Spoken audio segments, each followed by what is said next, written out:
بسم اللہ الرحمن الرحیم۔ غسل کرنا یہ سنت ہے، لیکن اس سنت کو زندہ کرنے میں کتنا پانی استعمال کرنا چاہیے؟ تو حدیث میں ہے، ابو داؤد شریف کی روایت ہے، ان النبی صلی اللہ علیہ وسلم کان یغتسل بالصاع، کہ اللہ کے نبی علیہ السلام ایک صاع کے ذریعے سے غسل کرتے تھے۔ اب ایک صاع کتنا ہوتا ہے؟ تو علامہ شامی رحمت اللہ علیہ نے لکھا ہے کہ ایک صاع تقریباً 3.5 لیٹر کا ہوتا ہے۔ یہ میرے ہاتھ میں مگا ہے، یہ تقریباً 1 لیٹر کا ہے۔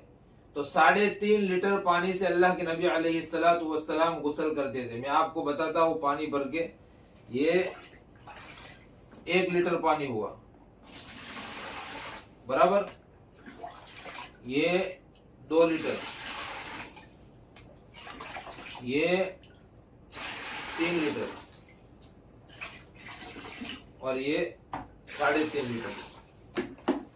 تو اللہ کے نبی علیہ السلام اتنے پانی سے غسل کرتے تھے۔ لیکن ایک بات یاد رکھے کہ اتنا پانی، ایک صاع 3.5 لیٹر پانی کی مقدار، یہ غسل میں سب سے کم تر مسنون مقدار ہے۔ اگر اس سے کچھ زیادہ ہو گیا تو اس کی گنجائش ہے، لیکن اتنا بھی زیادہ نہ ہو کہ فضول خرچی اور اسراف ہو جائے۔